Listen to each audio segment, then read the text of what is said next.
I made a working Gumball machine with Lego pieces, and it is fully functional with real coins and standard Gumballs.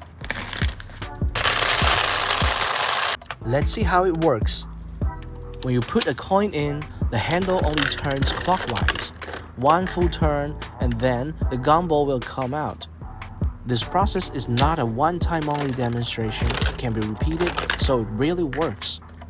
The coins are collected in the tray at the bottom of the vase and can be pulled out only with a Lego key. Let's take a closer look. It could be separated into two main parts. A clear top that contains Gumball with removable white cap and red base that plays a critical role. I designed slopes around the base so the Gumball slides directly into the gap. Where does it go after this? Under the gap there is a dispenser disc. When it makes a complete revolution, it takes one Gumball down to the chute. It only dispenses one Gumball at a time, and the extra Gumballs fill in the gap after the previous one is sold out. Let me take off the protection case to give you a closer look. Insert a coin, and the dispensing disc will bind the Gumball to full turn until it falls to the chute.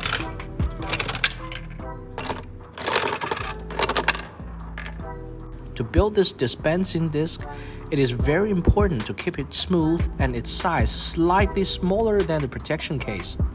I have to leave a gap on the disc, and that gap is just the size that's slightly larger than the diameter of a Gumball, so it won't be stuck in the middle.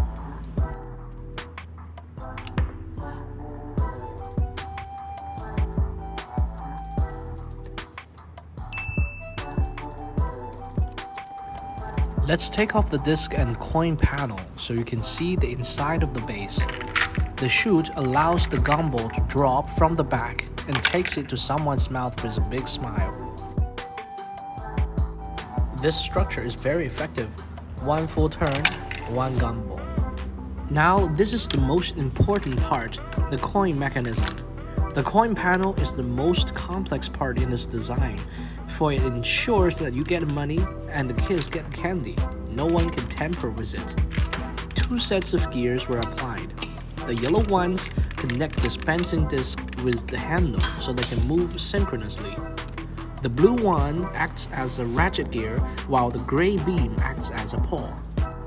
Now let's start from the beginning of making this piece. The first step is to create a handle. With some tricks, I managed to create a round shape with bricks oriented to 3 directions.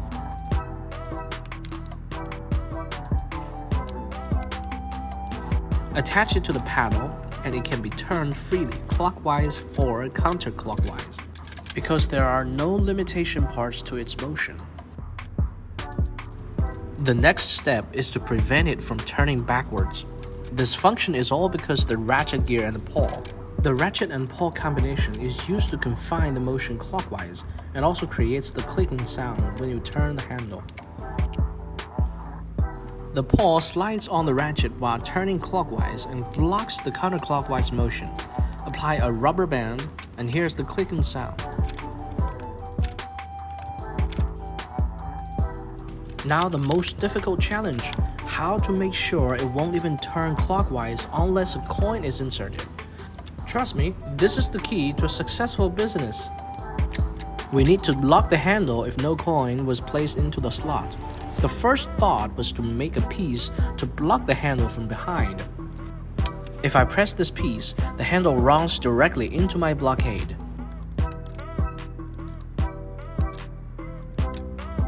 There is no way to go, just this little piece to safeguard my Gumballs from who doesn't want to pay. Once the coin was placed in, I will remove it and the handle turns clockwise. But how to optimize this mechanism? I use a flexible rubber part, which is typically used to connect 2 axles. But here, the elasticity stands out and replaces my hand to hold the piece tight against the back of the handle. This little green part is the limiter. It squeezes the rubber to the piece.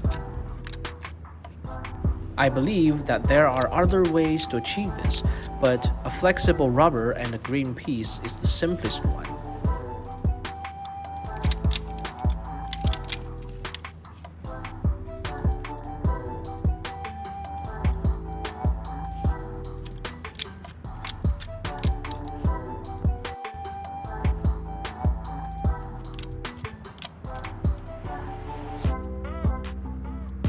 Then I'm going to insert a coin. I don't have a $1/4 now, so I used a 1 yuan RMB instead. They are basically the same in diameter and thickness. You see, the coin is hotter and it pushes the piece back, releasing the handle. On the other hand, the flexible rubber doesn't really care because it returns to its place anyway after the coin drops down to the tray.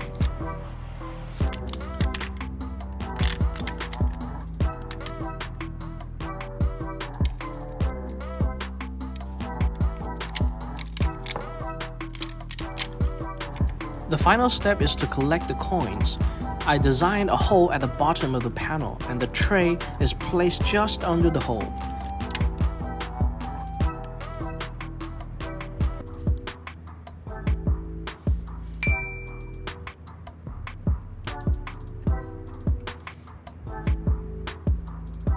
When you turn the handle 180 degrees, the coin reaches the hole and says goodbye to you.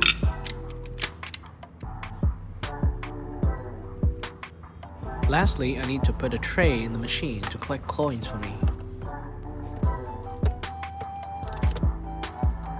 The tray was designed to be smooth at the surface, so the only way to retrieve coins is with a Lego key. Let's put everything back to the machine and give it a try.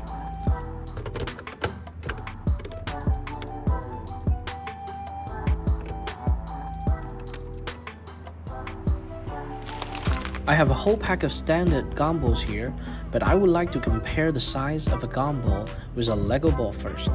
With a caliper, I measure the diameter of a Lego ball to be 13.9 millimeters and the diameter of a standard Gumball to be 13.5 millimeters.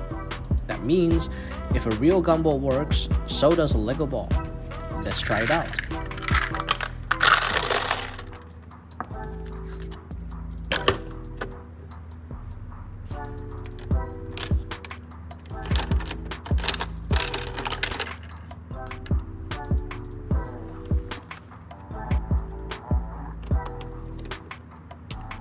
This is perfect. It's Christmas now, and let's enjoy some candies.